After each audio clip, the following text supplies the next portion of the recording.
This is Indian Country Today. Eskuli Kate, thank you for joining us. I'm Patty Thalohungva. Here are the headlines for Thursday, December 17th. President-elect Joe Biden is picking some experienced dealmakers and fighting for a climate team he will ask to remake much of the U.S. economy. Many progressives, union leaders, energy lobbyists, and others support Biden's latest cabinet picks. Popular ex-South Bend, Indiana Mayor Pete Buttigieg will lead transportation, and former Michigan Governor Jennifer Granholm will lead energy, and longtime environmental regulator Gina McCarthy will serve as Biden's domestic climate chief. Biden has pledged to make climate change a focus of his government. Along with the yet-to-be-named heads of EPA and the Interior Department, these appointees will be part of a new effort. They will rapidly build and develop technology to retool the country's transportation and power grid systems away from petroleum and coal, with a new focus toward a greater reliance on solar, wind, and other cleaner forms of energy. The Associated Press says New Mexico Representative Deb Haaland remains the frontrunner to lead the Interior Department. And on Wednesday, Haaland picked up a key endorsement, House Speaker Nancy Pelosi. Pelosi says Congresswoman Haaland knows the territory, and if she is the president-elect's choice for Interior Secretary, then he will have made an excellent choice. An announcement is expected soon. Haaland, a Laguna Pueblo citizen, would be the first Native American ever to lead a cabinet agency. Across Indian country, scenes of people getting vaccinated are playing out as the first shipments of the COVID-19 vaccine arrive. At the Muskogee Creek Nation in Oklahoma, healthcare workers were the first in line to receive the vaccine. Next up, first responders. Tribal elders 65 and older and other high-risk populations will then get the vaccination. As more doses become available, the tribe's Department of Health will offer the vaccine to tribal citizens and the general public. Principal Chief David Hill, who tested positive for the virus yesterday, says they are excited to receive their first shipments of the COVID-19 vaccine. Hill points to the tribe's Department of Health as a shining example of pandemic mitigation strategies. Tribes have the option to receive COVID-19 vaccines through state or federal channels.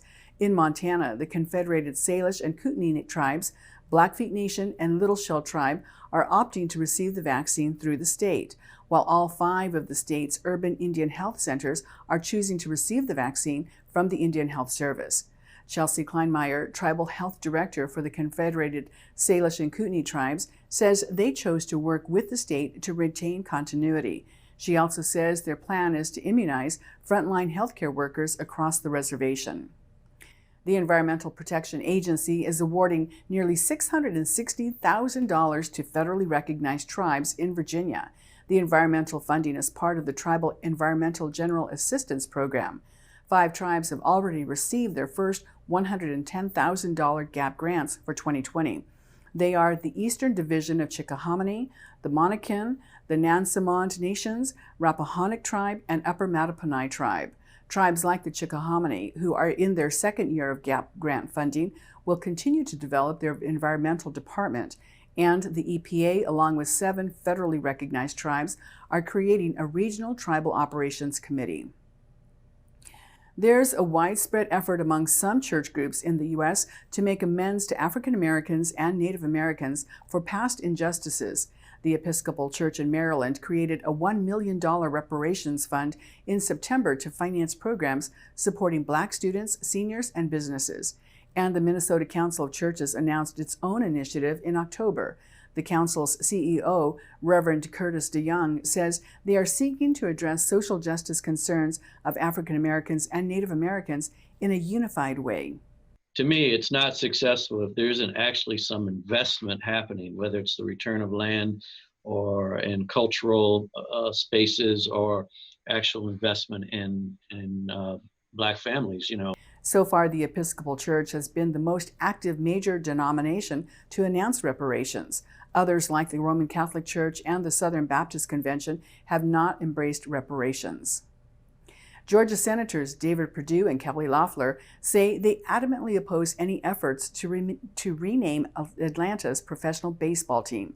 Still, Joshua Hunt is the vice chairman of the Committee of 500 Years of Dignity and Resistance, and he says he's hopeful a name change will happen and impact more teams. And we hope that this serves as the blueprint for the other professional and collegiate teams and the nearly 200 schools in Ohio that still have a Native American sports mascot or team name. According to the team's leadership, they are continuing to listen and collaborate with the Native American community. And those are the headlines from Indian Country Today for Thursday, December 17th. I'm Patty Thalahungva. Coming up, how are Indigenous people responding to the coronavirus vaccine? We'll hear from people in Canada and Alaska.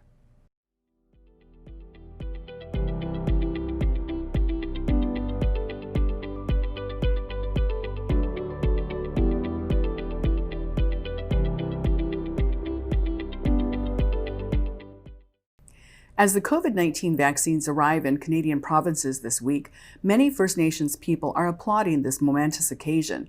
But online, there's a different conversation happening.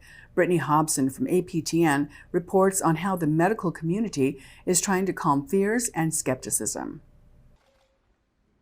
This was a scene in Quebec and Ontario, where healthcare workers and the elderly eagerly lined up to be the first to receive the Pfizer COVID-19 vaccine in the country. And while many view this as a momentous occasion, some are voicing their concerns. All it takes is a quick scroll through Facebook or Twitter to find people are divided when it comes to taking the vaccine. This is especially prevalent in Indigenous communities. One person writes, "I feel that the vaccines are being given out to First Nations to use us as lab rats. So in case anything goes wrong, the Canadians won't have to suffer." Another writes, "I don't trust the government at all, #genocide." On the other end, some are taking caution. It depends on your level of risk and how much information you have on the safety and efficiency of the vaccine, one person writes. While another says, "I'm not about to run out and get it ASAP, but if I see it's working out well, I have nothing against it." These conversations aren't surprising to Michelle Dreger, a Métis professor of community health sciences at the University of Manitoba. Dreger previously did H1N1 research with urban First Nations and Métis. These comments were similar to what she heard at that time. There was a considerable amount of distrust with respect to the pandemic H1N1 vaccine, particularly when it was initially rolled out. And a lot of the concerns that were being raised by participants was that they felt that the vaccine was being tested on them to make sure that it was safe before it would be given to the white guys. In the case of H1N1 in Manitoba, Indigenous people were prioritized to receive the vaccine after severe outbreaks in the Island Lake region. But this decision didn't provide the relief it was meant to, because people feared they were being tested on. I guess when you think about historically, when have people of First Nations, Inuit, and Métis ancestry ever been prioritized to receive anything good before? So some of the concerns that citizens were expressing made sense in that context. History is a basis for many people's fears. In the 18th century, there are stories of settlers giving smallpox-infested blankets to Native Americans. In sanatoriums, residents spoke of medical testing and experiments. And most recently, a class action lawsuit was launched after several Indigenous women say they were sterilized without their consent. Dr. Veronica McKinney says these instances and ongoing systemic racism within the healthcare system need to be addressed. And I think, again, it has to do with the treatment that they've had through the years. And it kind of speaks to me more about how I wonder if we're actually doing a good enough job on education. And it's not just, education isn't, it's good for you, take it, but really helping people to understand what is this and what are some of those little nuances. The Assembly of Manitoba Chiefs hosts weekly Facebook Live meetings on the pandemic. The vaccine has been top of mind for the past 2 weeks. I think the risk of Indigenous people being rushed into taking the vaccine would be significantly lower than any delays in getting the vaccine available for Indigenous peoples. Indigenous peoples are considered a priority group for the COVID-19 vaccine. But it could be weeks before communities see it because of the limited amounts and storage requirements. In the meantime, leaders are urging those with concerns to seek out reliable sources of information. There's a lot of misinformation out there, and so I really encourage our people to look at these scientific studies, to look at the scientific journals, to try and wade through them to really understand what the facts are. So far, the Pfizer vaccine is the only one approved by Health Canada. The federal government announced they are on track to approve the Moderna vaccine. Health Canada has said people with allergies to any ingredients in the Pfizer vaccine should refrain from getting it. Brittany Hobson, APTN National News. From First Nations people in Canada to Alaska Natives, the challenges of getting the vaccine and getting people to take the vaccine vary. Meghan Sullivan is a freelance journalist based in Anchorage, and she recently filed this story: Hard-hit Southwest Alaska receives vaccine. Welcome, Meghan. Hi. Well, Southwest Alaska received a large shipment of the vaccine, and from your reporting, did you find anyone who is fearful of taking the vaccine, like we saw among the First Nations people in Canada? You know, not for this particular story. There wasn't anyone too concerned. I think more of the general sentiment was around the excitement that it was actually reaching these remote areas. But I think, as you saw in the Canadian story, as well as you're seeing across the nation right now, there are some concerns. So I bet there are some people who might be a little bit concerned about it, but kind of the general sentiment is that people are more excited that it's able to reach so many of these remote villages. It is an effort to get the vaccine out to these remote villages, and they've named it Project Togo. Give us a little bit of background on why that name is so appropriate for this delivery of vaccinations. So a big part of Alaska history is the story of the 1925 diphtheria outbreak, which occurred in remote Alaska, kind of specifically in Nome. And so at the time, there was no serum there, antitoxin serum, that could kind of save the people in the village from this outbreak. And to get the antitoxin serum there, they basically had to take on this multi-day journey in the heart of winter to get the vaccine equivalent to Nome. And to do that, they had to take, this was 1925, right? So they didn't have a lot of transportation, and they had to take this dog sled team all the way to Nome in these horrible winter conditions. This was led by the famous sled dog Togo and also Balto. And so naming this operation Project Togo is kind of reminiscent of Alaska's past incidences of vaccination kind of endeavors to get it way out there in remote Alaska. So I think that might be another reason too why people are a little bit less kind of concerned about this vaccine coming to remote Alaska right now, is that, you know, we've had incidences of this in the past, and it's kind of a repeat of history almost. Now, give us an idea of how high the COVID rate is there in Southwest Alaska, because the state alone received more than 35,000 doses. The Yukon-Kuskokwim region, which is where Southwest Alaska is I think one of our highest infection rates in the entire state.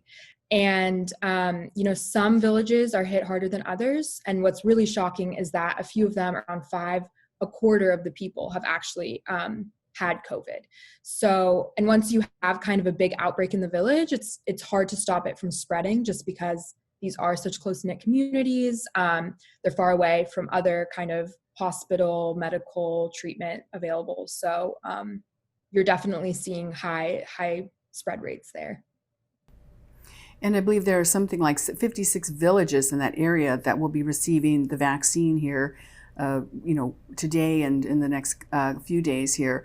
So one thing that hasn't changed is the weather. There's still a lot of challenge when it comes to weather, and these teams have not just bush pilots, but now they have to carry trained vaccinators to come out and give the vaccine to the people. Talk a little bit about that process and how they're able to accommodate such a large state in such remote areas. Yeah, so it's going to be kind of an intense operation. So the vaccines are shipped to Bethel, where they're stored, and Bethel is kind of the regional hub amongst the 56 villages. And then from there, these bush pilots and these vaccinators are going to kind of hop to each village, and they give the vaccine as soon as they get there. We've heard reports that they're kind of setting up vaccination stations near the airports, actually, so that it can be a very fast process, and so that they can get it to, you know, all the villages in a quick amount of time.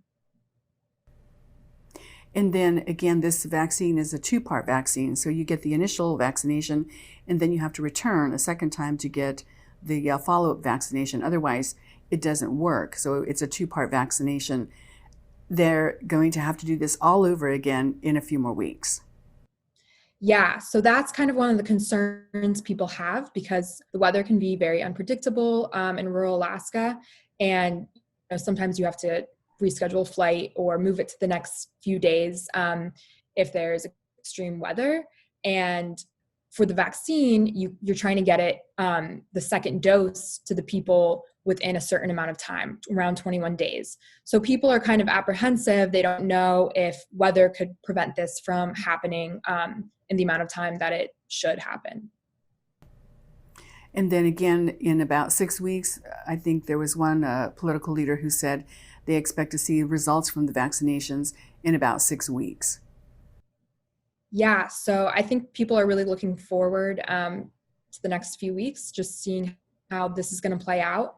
The good thing about this operation is that Alaska does have, you know, a long history of tribal health measures that have been able to get other medicine out to the villages, other vaccines. So this isn't the first time they've done something like this. There's kind of infrastructure already there, but it's a little bit more high stakes at the moment. So I think, you know, kind of all eyes are on this process right now. And tribes have the option to either get the vaccines from the state or directly from the Indian Health Service. How are tribes in Alaska opting to get the vaccine? You know, from my reporting with this story, I think a lot of people are going through the Alaska Native Tribal Health Consortium.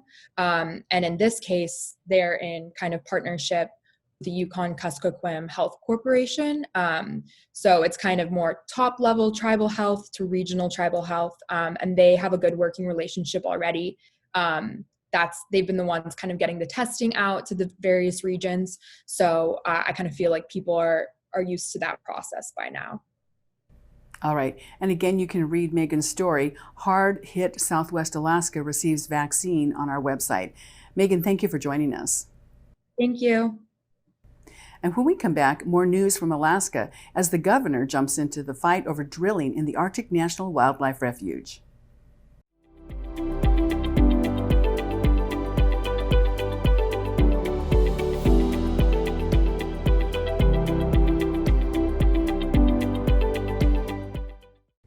On Tuesday, Alaska's Governor Mike Dunleavy announced he was going to introduce legislation to cut off banks and lenders who oppose drilling in the Arctic National Wildlife Refuge. Joaqlin Estus is our national correspondent and wrote this story, Alaska Governor Aims to Punish Financiers Opposed to Arctic Drilling. Joaqlin, they are rushing to beat a deadline. Will they make it? Well, the Trump administration is rushing to sell oil and gas leases in the refuge before President-elect Joe Biden takes office.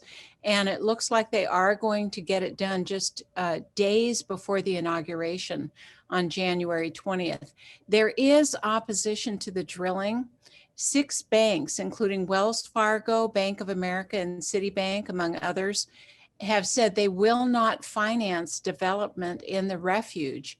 So Dunleavy said it doesn't make sense for the state to let them benefit from dealings with the state while working against Alaska's interests. And he says it's in Alaska's interests to have a robust oil and gas industry.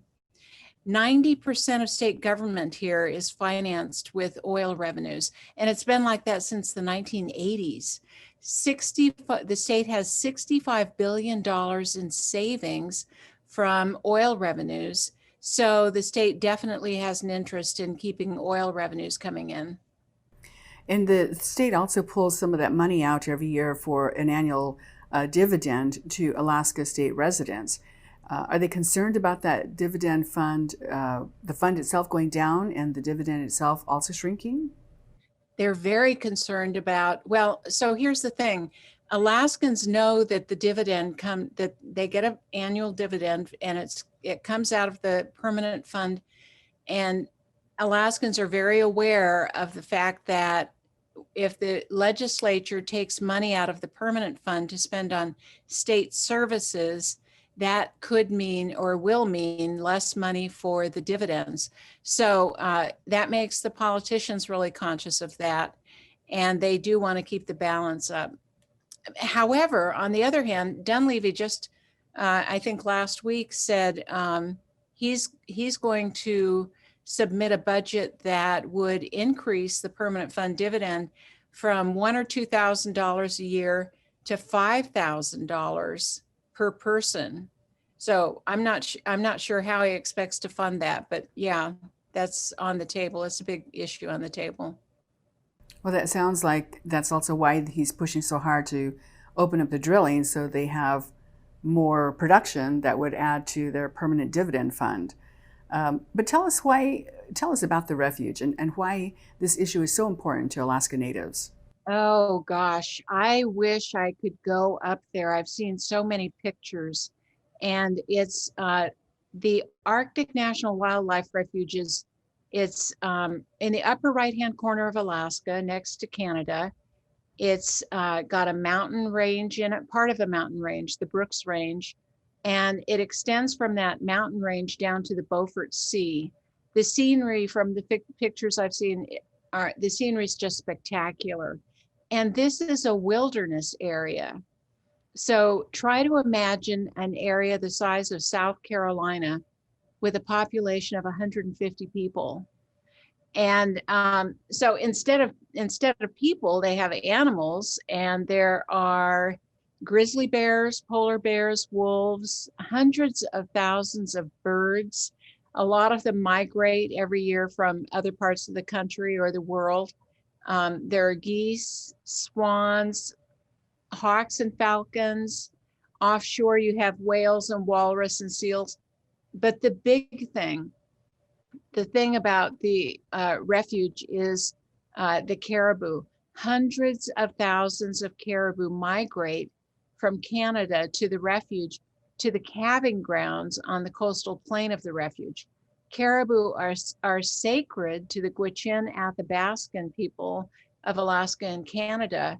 And they're concerned that if development is allowed, there'll be oil platforms, pipelines, roads, buildings, support facilities, and all that could harm, all the activity could harm the caribou. So they have filed suit to stop the lease sales. They're one of 13 organizations that are involved in that suit. There's also opposition from other tribes and from conservation environmental groups. Yet there's also support for the drilling by another Alaska Native group. Tell us about that situation. Yeah, so the Inupiat people live in the refuge on the coast and to the west of the refuge, and west of the refuge is Barrow, or Utqiagvik, which used to be called Barrow. And the Arctic Slope Regional Corporation has its headquarters there. Arctic Slope it had $3 billion in revenues in 2019. And some of those earnings came from support services for oil development. So the Arctic Slope Regional Corporation supports drilling in the refuge. Alaska's congressional delegation supports drilling. They and their predecessors have been working for decades to get it opened, saying it will boost Alaska's economy. They also say that the footprint of the project isn't going to be that big, and it won't harm wildlife. They also say oil from the refuge will make the United States less dependent on oil from outside the country. To tell you the truth, Saudi Arabia pretty much sets the price of oil by opening or tamping down its oil spigot. But shale oil production in the lower 48 also brings the price down. So the effect of oil development in the refuge, it's unclear how much effect that might have. how much effect that might have on the price of oil. So an interesting story there. Again, it's something that's so divisive, even within the Alaska Native community there. What is the forecast? How soon will we know if these leases go through because of that deadline? It's weeks away from the inauguration at this point. So what's the next step? What are we looking for? The bids are due on January 6th. And then sometime between then and January 20th, the government will open the bids and tell everybody which are the winning bids. So we'll find out something between the 6th and 20th of January. You can read Joaqlin's story, Alaska Governor Aims to Punish Financiers Opposed to Arctic Drilling, on our website. Thank you, Joaqlin. You bet. My pleasure. And thank you for watching. Take care of yourselves. Your life is precious. I'm Patty Tholahungva. Join us again tomorrow.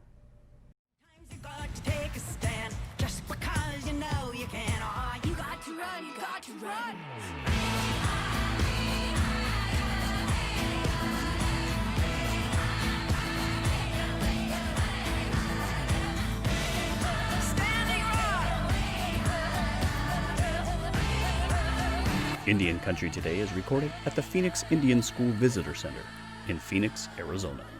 This is Indian Country Today.